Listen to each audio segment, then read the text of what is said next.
on the bench, 3840. What the heck is a 3840?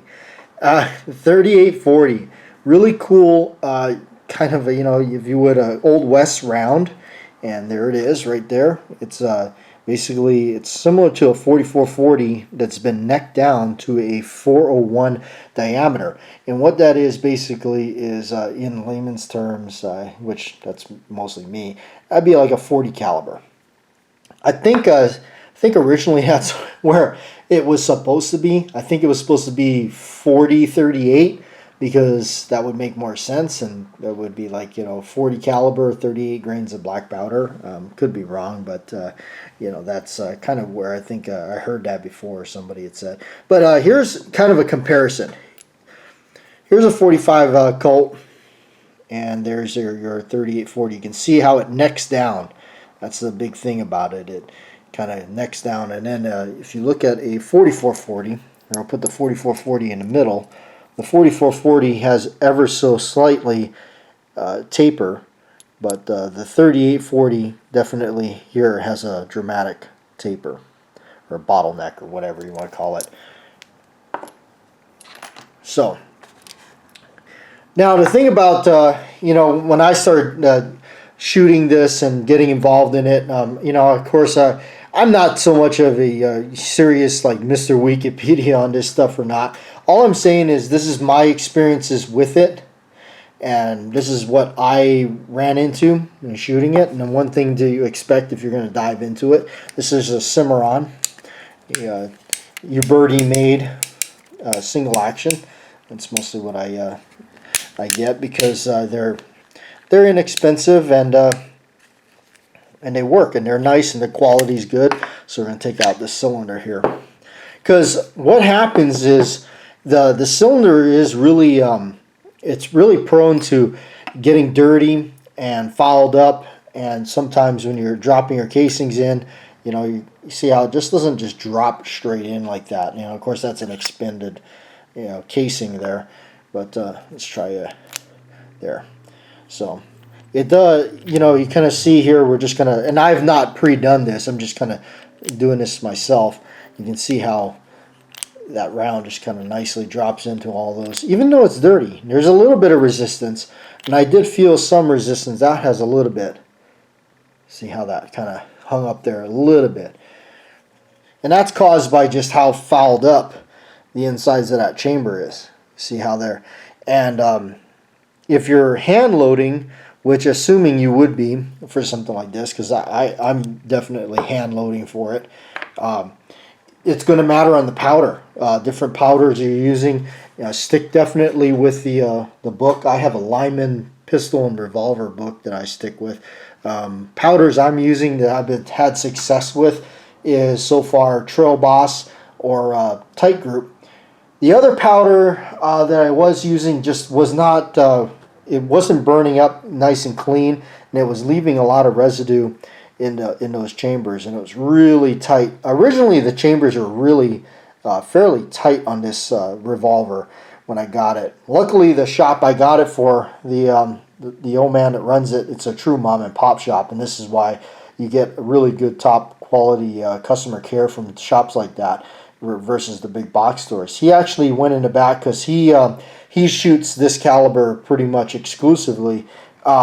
He hand reamed all the chambers for me just to kind of clear them out a little bit because they were running on the little tighter side. So that's what can happen. And you look at the expended brass now when you're kind of hand loading and messing with this. This top of this right here is really thin, and it just does take a little bit of finesse, and you're definitely you want to be careful because you can buckle the casings really easily. You can see some of them actually I think have some dents in them and whatnot. But yeah, it's a really neat cartridge. I think it's a really cool cartridge to load. I've had a lot of fun with it. Look at that. Just the brass alone is really cool. It's really cool stuff. Starline brass is what I bought. You can see a better, closer look at that. Now I ended up using a Redding roll crimp die because originally what I had was a one that was a like a Lee factory crimp, which put chatter marks on the rim or the edge of the mouth of the casing. You can actually see some of the residuals of that.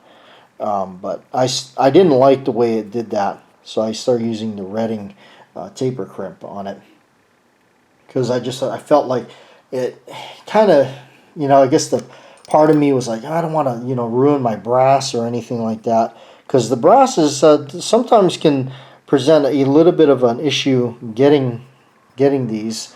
They're not always available. Usually the shop I go shop at and everything, they usually have them, but right now they don't. So, but you can see here, we'll do a little bit of a thing here where you can see kind of the empties do kind of go in there fairly easy, but you'll see some of them where it'll hang up just a little bit. So by taking, we'll try to see if we can get this and do this. And we're just kind of hanging out here talking about 3840 and just kind of having fun with it. I just take a little brush here with some ballistol and just kind of get some ballistol flowing down into the chambers there. And then I'll take a patch and a jag here, and we'll just kind of see.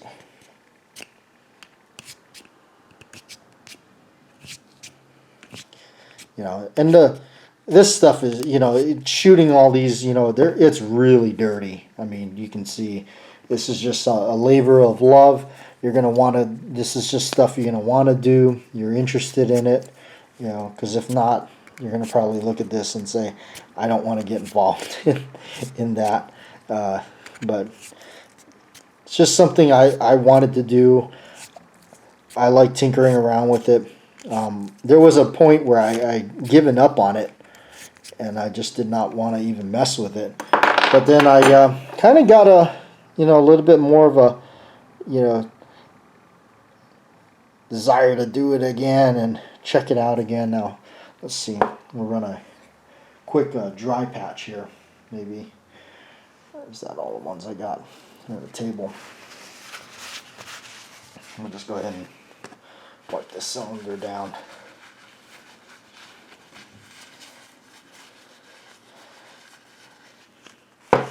But again, we're just kind of hanging out here and checking this out. Maybe something you're interested in getting into. Kind of a hangout video here, really. I'm gonna try just a now just kind of dry. Run this through here.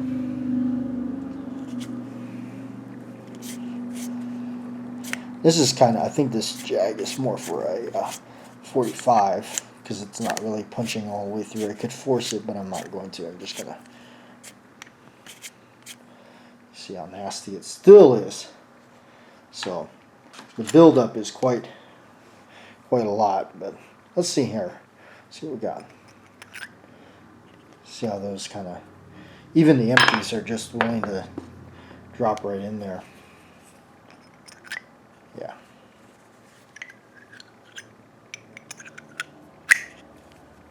Nice. Where that is kind of a deal with this cartridge. Just kind of understanding that going into it, it's kind of what it's going to be.